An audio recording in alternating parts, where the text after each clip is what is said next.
Hey mamas, and welcome to the Entering Motherhood Podcast. I'm your host, Sarah Marie Bilger, a wife, mom of two, mechanical engineer, VBAC mom, and doula, serving mamas through pregnancy, birth, and postpartum. If you're here for this, if you're as pumped up as I am and searching for that fire that you know is deep inside of you, then let's go. Let's uncover what it truly means to enter motherhood.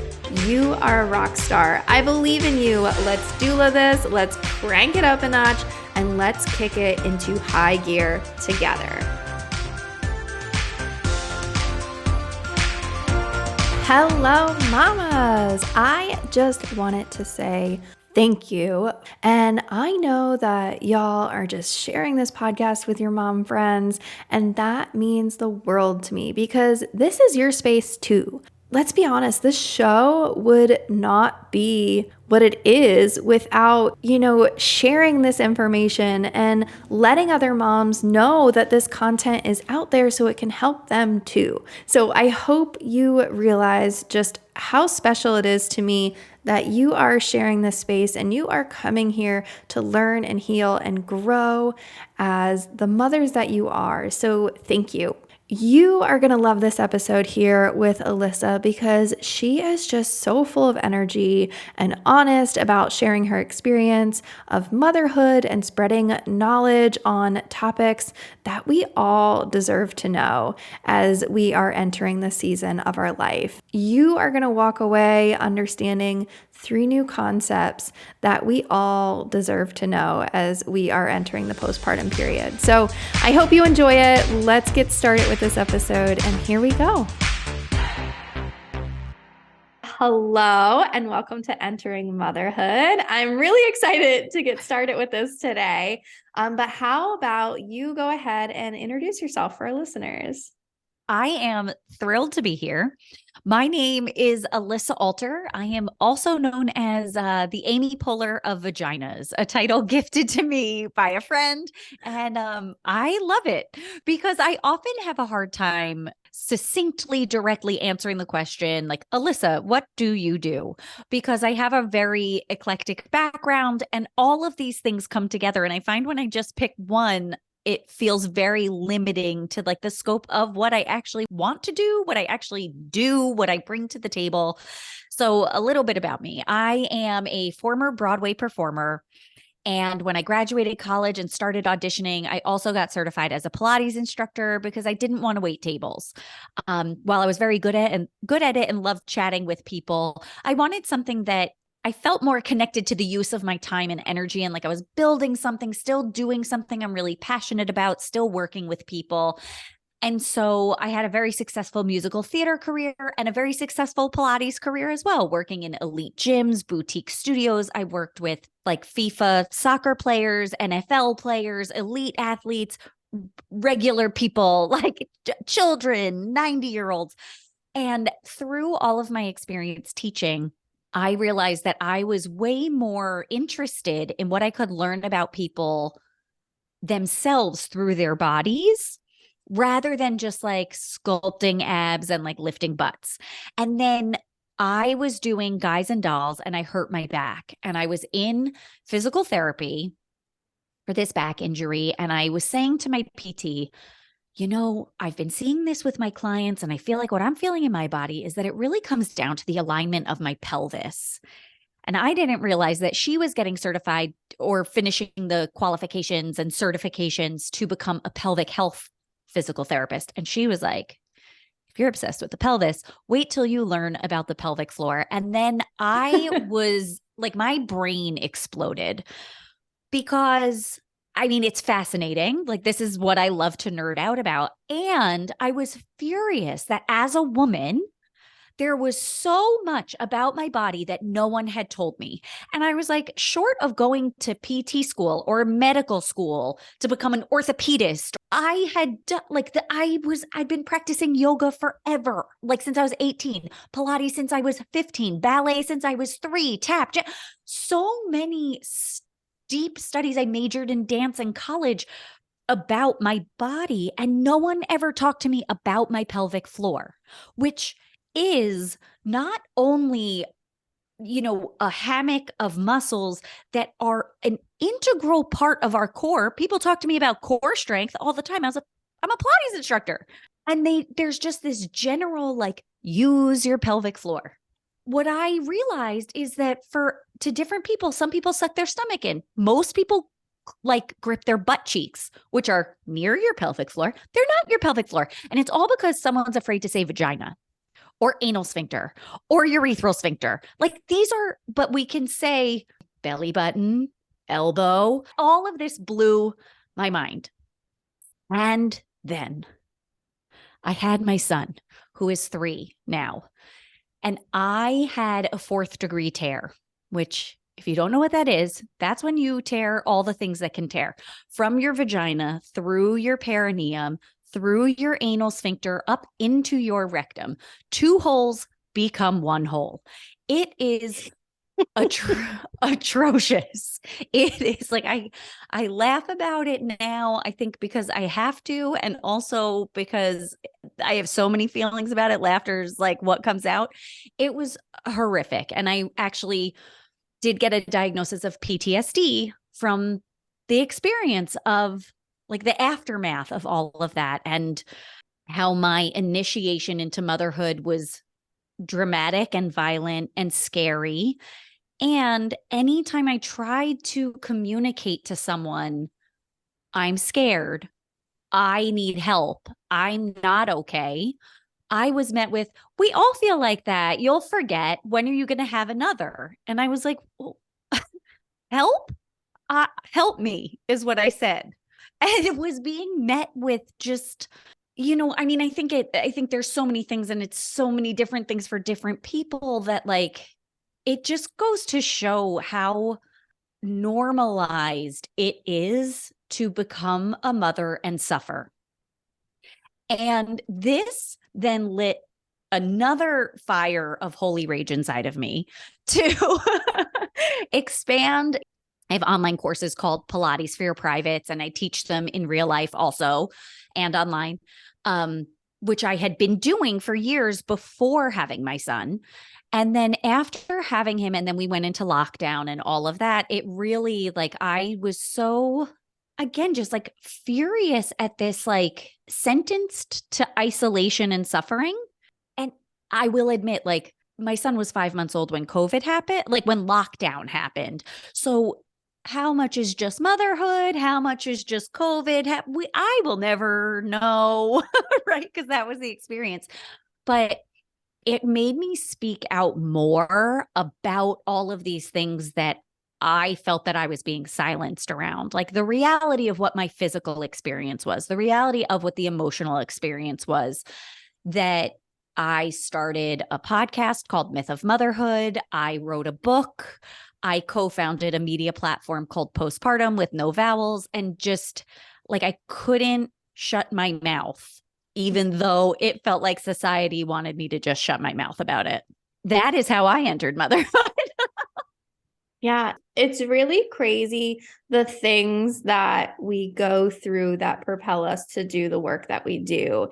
And, I see it as, like, when I was going through those things, it sucked. Like you were saying, like, help me, like, hello, who's there? What's going on? And you were getting this, like, oh, it just happens, like, that's just the way it is, or like that normalizing of this pain and suffering. And I think it's honestly because, like, we don't know how to go through it. So we just think that we have to trudge through it, or, well, I made it through, so, like, you'll obviously get through it. And I think when we really think about it, or those people that are saying, like, oh, like, you'll get through it, like, don't worry, like, I don't think that they've processed what they've been through. And I don't think that they've been able to come to point of saying, like, what I went through was traumatic, or, what I experienced was hard. And just giving yourself that permission to feel all of your feelings, and to truly just say, like, I was suffering, or I needed Right. to, process what I was going through, or that time was difficult. Like, you don't always have to be the hero. You don't always have Yes. be the like victor. Like you're allowed to be going through those things and admit that it's hard, but also, come to a point of healing from it. So there's so Absolutely. much there. There is, and there's also that, I think we internalize that there isn't space for things to coexist. It's like one or the other. So and I think that I've made a lot of people productively uncomfortable by the way that I speak to both, because there is room for these things to coexist because they are coexisting. It is happening. But that I was so open and adamant that I was not okay. And I was obsessed with my son. I had postpartum anxiety. I was then diagnosed with PTSD. For me, it never represented, and I know this is not true for every parent, so I'm not trying to discount that. For me, I never felt disconnected from my son. I never resented him. He was part of my healing. If anything, like I didn't like when other people held him because I needed that. Like I needed the skin to skin to keep me present so that I could hold space for both my pain and just all of those other like incredible things. Just like looking at him being like, I made you. Like I made what? But that those two things could coexist, where I do, and I've worked with a lot of women where there is a reluctance, a hesitance to admit the depth of pain, because even it existing, even if it's in our own brain and we never say it out loud, seems like it's a threat to what kind of mom we are, what kind of human we are, what kind of person we are, and that it means we don't love our kids. And so I often like don't add the disclaimer, I love my son, but I operate without that because that is not part of this conversation. That is something else. And these things coexist, which I think is also one of the most exhausting parts of parenthood, is that all of these conflicting things are happening at the same time, which is a lot to hold. And it's constantly happening. Yeah. And I think a lot of that too is in raising my children and going forward with it. It's like when you try to have that conversation of just how you're doing things, it is that like, well, I don't do it that way, or like, and it's like you're allowed to coexist. Like both people can parent in two different ways. Yes. And that can even be like, generations, like, oh, well, we did it this way. And it's like, okay, well, I'm trying it this way. It doesn't mean your way was wrong or my way is problem. Right. It's just we're trying something different, because it doesn't have to be the same in every situation. And I think like that's something that's like very hard for people to not take it personally. And it's just, it's like, it's a whole thing in itself, because it's like, no, like you're allowed to do whatever you want to do. And like, Absolutely. I'm going to do this. And why instead, why can't we say congratulations on like finding an approach that feels right for you? Because it is a madhouse out there. There is it's a blessing and a curse, like what we have access to. And oh my gosh, does it feel like you have to pick a lane, right? Like if you want to have an unmedicated vaginal birth, that also means you are breastfeeding until your child is 5. You are only making homemade, vegan, organic, grown in your backyard food. You are sleeping in the same bed until they go to college, which maybe they're not going to college because they're going to stay in your bed. And I'm saying these heightened things. I have no judgments on. We are all making our best decisions, but also it's like you can have a C-section and then exclusively breastfeed. You can bed share and buy baby food. Like there is no one way to do this. Yeah. And we have access to all this information where it just feels like we're looking for the one answer. And the one answer is like literally whichever one you choose that feels good inside your body, that lets you sleep as much as your children will allow you every night. And it gets to be your like collage of what feels good for you. And that is perfect. And I think the more like, I love this point you're making. And it's as we make these decisions and we sort of put things together, if we are vocal about it, in this open way, we then are also giving everyone else permission to do that too. And being like, listen, you don't have to just pick one lane if like one part of it you don't like. And you also are kind of like, I want to sleep train because I'm so tired and I really do want to shut the door and not see you for 12 hours. Okay. You can also then still make your baby's baby food. Like we can do whatever we want. And why not support each other in doing what works best for us? Yeah, exactly. And I think like what it really comes down to is, there is a lot of things out there. And I think it's important that we just know what all of our possible options are. But then we get to decide what we choose to do. But making sure that all of those options are available is, I think, like where the problem comes in. Because like you were saying, like, how did I not know about this? Like what's my pelvic floor? Why did nobody talk about this? You're doing all of these things. And it's like very common thing sometimes that like, quote unquote, like we should know that we don't know. So like, what can you speak on that? Like, what are some things that like you have found that we need, or I don't even want to say need, but like, they're just these things that like, we should probably know about, but they're not commonly talked about. Yes. So obviously, maybe not obviously, I love talking about the pelvic floor. I could do it for hours and hours and hours, but I'm not going to do that right here, right now, because I respect your time. And I also understand, like, read the room, Alissa. I don't have mental space for all of that all at once, right? So the things that I like to get started with, because I also think that, especially once you've had kids, right? Your pelvic floor, like, there's a lot going on, right? Whether your child came out of your vagina or not, there's a lot going on. And so it can feel really, really overwhelming. So I'm going to share 3 things, like, and these are like the 3 things that, like, as I was learning and looking at everything, I'm like, these are like the 3 big things that I think that we all deserve to know about our bodies, because we all deserve to feel safe, knowledgeable, and at home in our bodies. And after there is a trauma to your pelvic floor. Pregnancy, considered a trauma and an injury to your pelvic floor. Birth, whichever exit that baby took, is a trauma and an injury to your pelvic floor, right? And when that happens, it can feel really scary and unsafe, and we're not supposed to talk about it and all those things. So these 3 things. Okay. Number 1, your pelvic floor is made up of voluntary skeletal muscles, just like your biceps and your quadriceps and your calves. These are muscles that we operate voluntarily, and they move our bones around. And a healthy muscle can fully contract and fully release. So I just moved to New Jersey from New York City.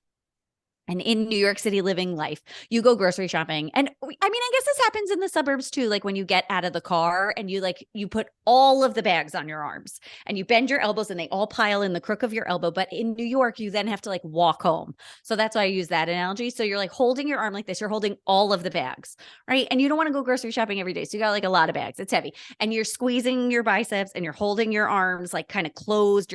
Everything's contracted. And you're schlepping them home. And then you get home and you can't straighten your arms, right? Because you've been carrying and shortening and working and contracting these muscles that you have to like physically pry your arm straight to get the bags off, right? That's not an optimally functioning situation, right? So during pregnancy, right, your pelvic floor is like constantly engaged to support the weight of the baby. The muscle is like sort of constantly engaged to support you so that like your guts don't fall out of the bottom, right? And then we have a baby and then everyone's like, do Kegels. That's unless you see like a pelvic health PT or Pilates instructor, yoga instructor, a trainer who is specifically trained with pelvic floor in mind, biomechanics and all of that. Right. So, but we have a muscle that's just been contracting forever. So now I'm just supposed to contract it more. That's not a healthy muscle. We need to fully contract and fully release. So I'm not saying Kegels are bad. I'm saying they're only part of the equation. And that when we're thinking about these muscles of your pelvic floor, we need to remember that these are muscles. They are muscles. They are resilient. They heal. And for full function, we need a full range of motion. Hey mamas, quick break here to talk about Love Held, which is a company that makes beautiful ring sling carriers.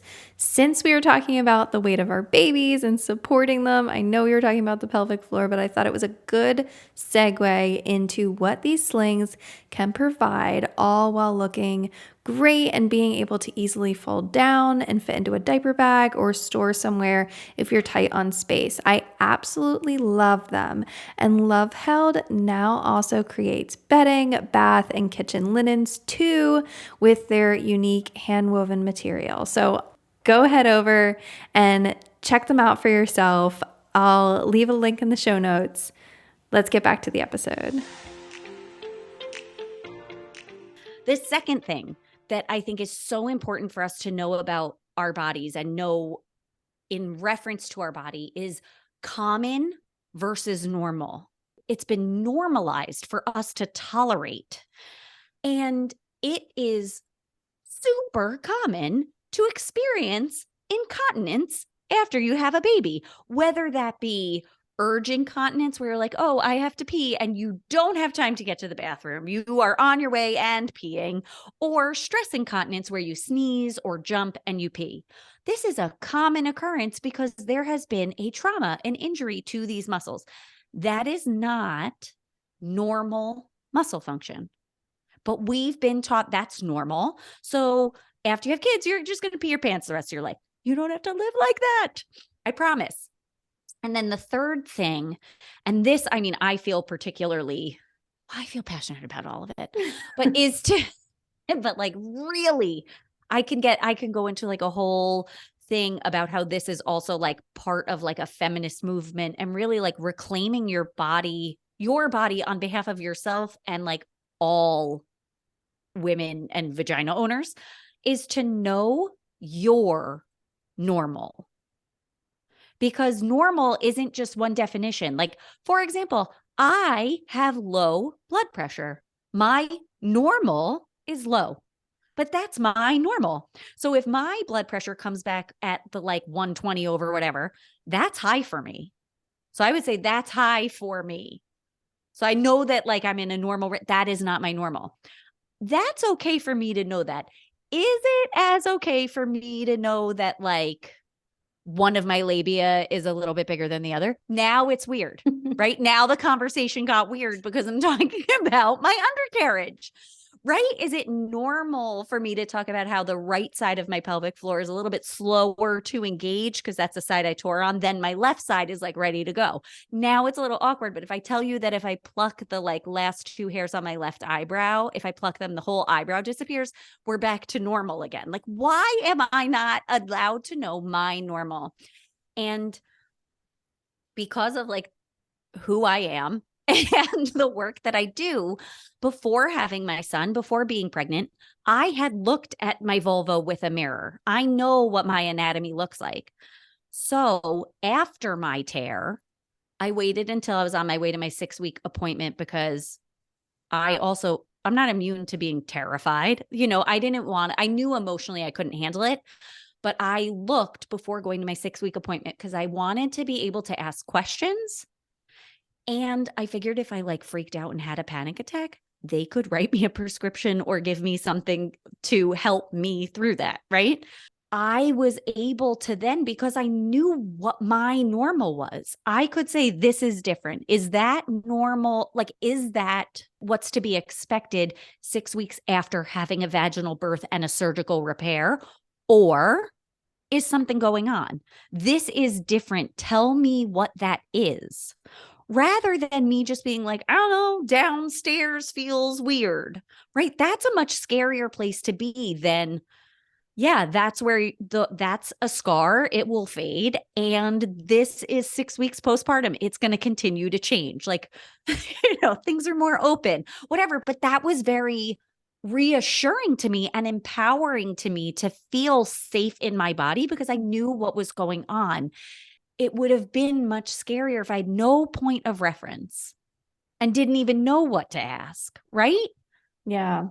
So those are the three things: that your pelvic floor is muscle, just like your bis and tris, and healthy muscles can contract and release. Because I see a lot in clients that come to me and in people I talk to that really part of the dysfunction is overly active and short and tight pelvic floor muscles, where we all think we have these like loose vaginas we need to tighten up. And it's like, whoa, actually she's tight.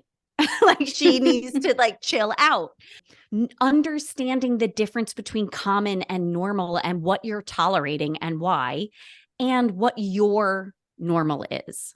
And as I told you, Sarah, I have all of this available in a downloadable PDF with like some more explanation that if you're like, I need to know more of that, you can. There's a link and you can download it. Yeah. Yeah. I think that's perfect. And I think those three things are, like I completely agree. And especially, with that common versus normal, I think, there's a lot of also sometimes like humor behind it that I've been seeing lately that like I personally kind of get triggered with that, because it's just like it's like I want to shake some people, and like I think it's good to like produce like some humor around it, like some awareness around it and everything like that, but then provide people with solutions. Like don't just be like, oh yeah, I sneezed, like I peed my pants, I know, and like leave it at that. And then like this whole it's just like I could like really go into that. I feel like that, and I feel similarly about like the whole like mom juice, mommy wine culture. And I'm not like I don't abstain from alcohol. And if I can't get through the day with my family without drinking, that is actually showing me that something is off in my life. Like what is going on, that the only way for me to tolerate this is to drink alcohol, like, which also like, yeah, we use alcohol to like take the edge off of a stressful day. If my life every single day is driving me to drink, I might want to examine what's going on in my life and what other tools can I use. Like that's how I think of alcohol. Is like it's a tool for fun, stress management, letting loose, losing inhibitions. Sure.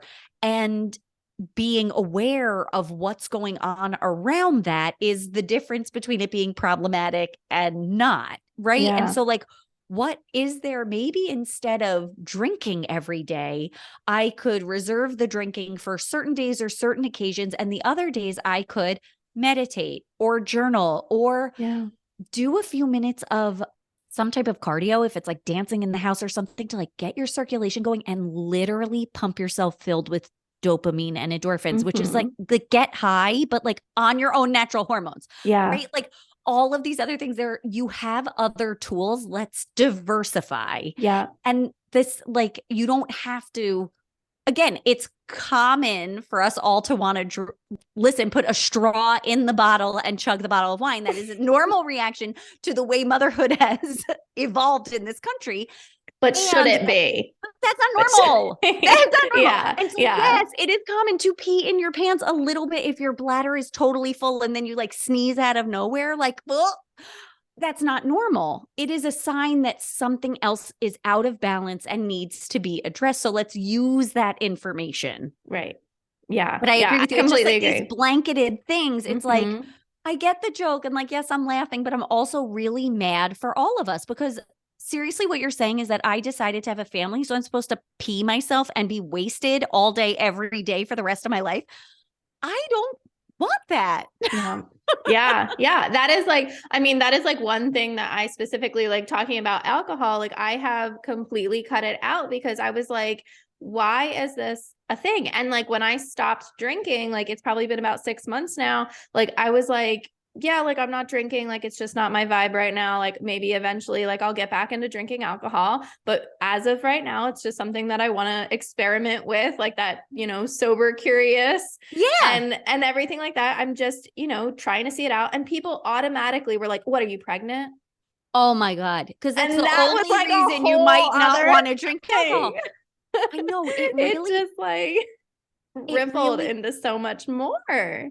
Well, and it's so, normalized. And like, there are lots of memes about this and they can get really cheesy, but I think there's really some value in that. Like, but what about creating a life you don't need to escape from? And of course, I mean, listen, that sounds great. That sounds also impossible. Like, I mean, life comes with stressors and stress and things where you're like, I don't want to have to deal with this right now. But it's like, what are we just tolerating? What are we doing because that's what's expected of us, or that's what we're supposed to do now? And how much of it is a conscious decision? Because like, I'm not on here to like vilify anything, but it's just bringing awareness and conversation around all of it. And like, what am I doing that is proactively helping me? What am I doing that's feeding the beast? Because also, like, speaking of alcohol, like, if you are listening to this and you experience like incontinence regularly, I hate what I'm about to say too. Both alcohol and caffeine. I know it's the beginning of the day and the end. They're both bladder irritants. So there is like, if you are having alcohol or you are drinking more caffeine, you are going to be more symptomatic. So as you're working on it, you might want to try to look at what your habits are around that and how that correlates to your symptoms. Yeah. And that's to say then if you're having a bunch of either one of those, also know that you probably want to set a timer and pee every 2 hours so that you don't accidentally wet yourself. Yeah. And that just goes back to like knowing your own normal, yes. Where are you at? And like, for me personally, like I'm not drinking right now, but that does not mean like I'm judging somebody for drinking. It does not mean that like you have to stop drinking because I stopped drinking. And it's like, it's just going back to all of that. Like, this is my normal. This is what I want to do. And it has nothing to do with another person. And you being able to say, this is not my vibe right now. I'm experimenting with this. And then what if my response was like, that's so cool. Good for you. Like, I bet that's tough in some situations. And like, it's awesome that you were like, I want to try this. But, you know, and then have like a cool conversation. Like, what have you discovered so far? You know, and I think it's another one of those things like the birth experience that, and I experienced this also when I am married now. I was married previously and got divorced. And when I was telling people that I had filed for divorce, it threatened everybody's marriage.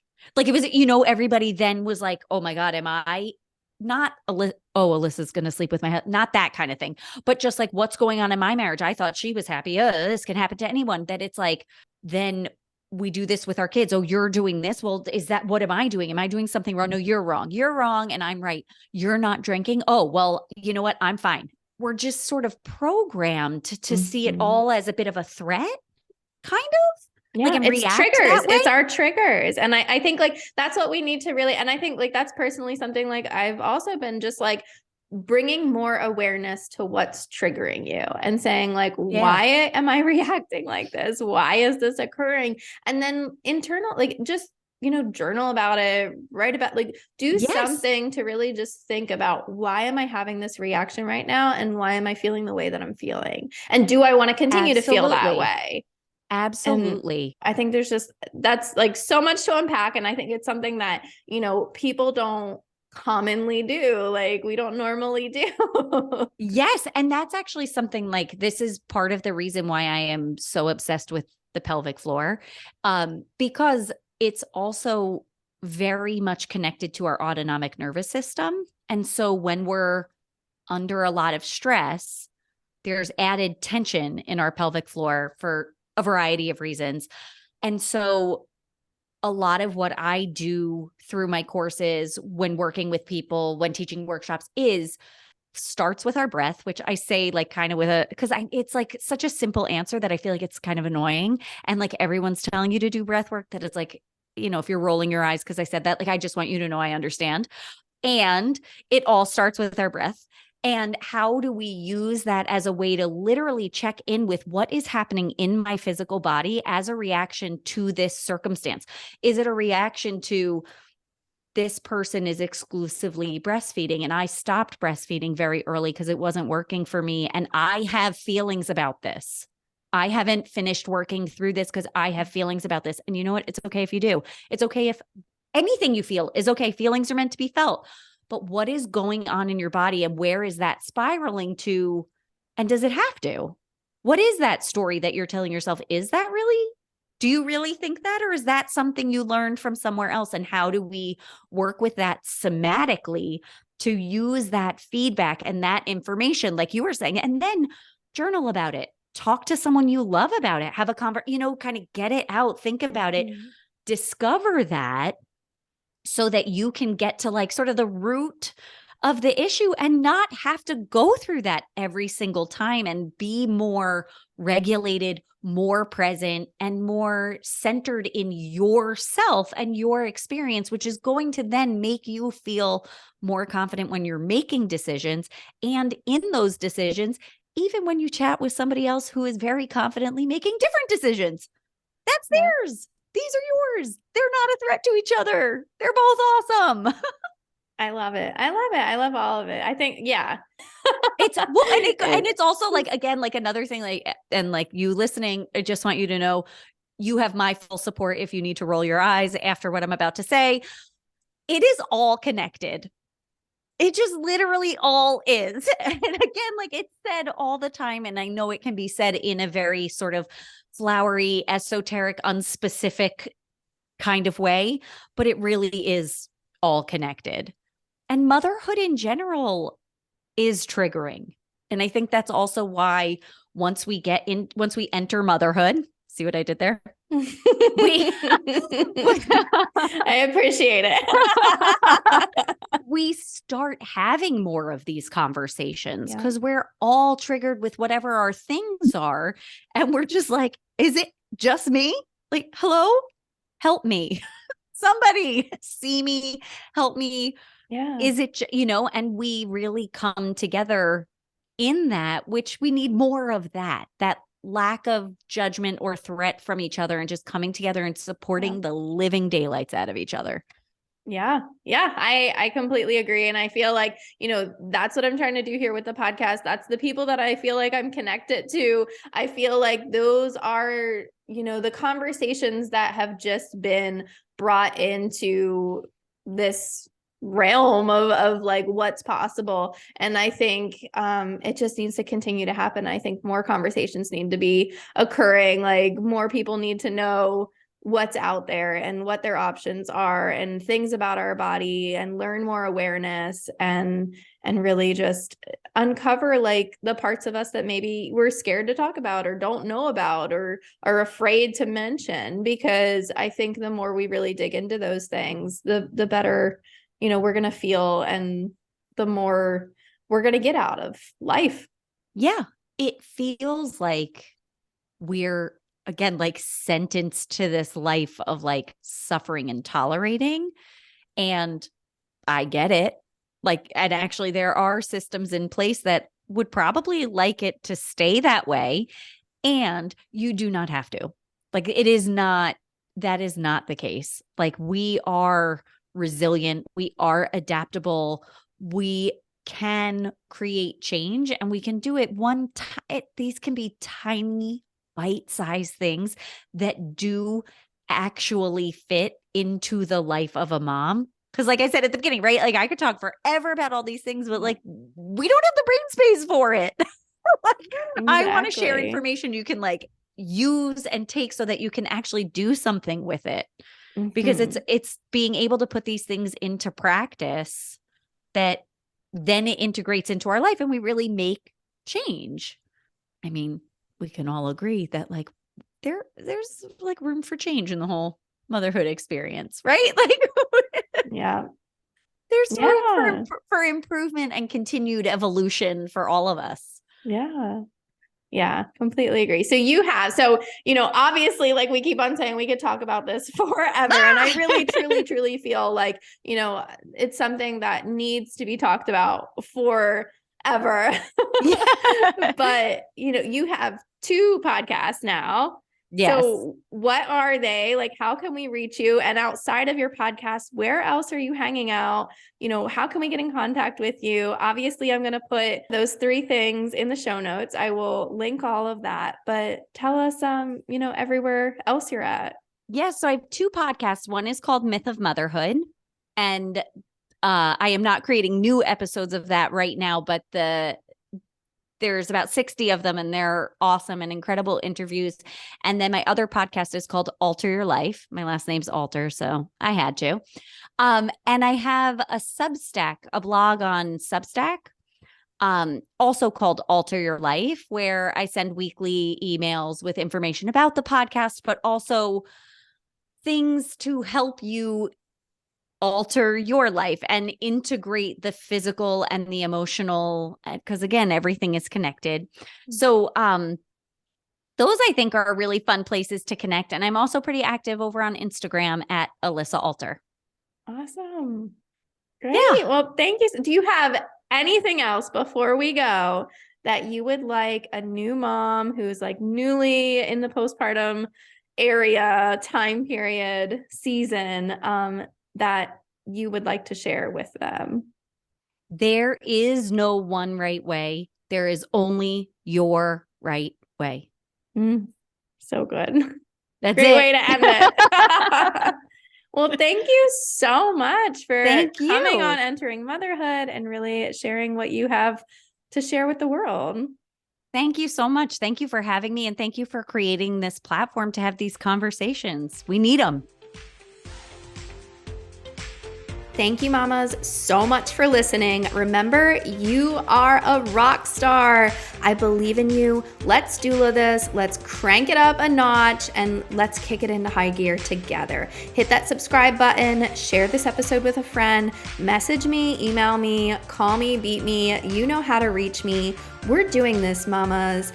I am so excited to catch you here next week. This is your one-stop go-to place for helping you find the resources you need to make the best choices for you and your family during pregnancy, birth, and most importantly, postpartum. See you later, mamas.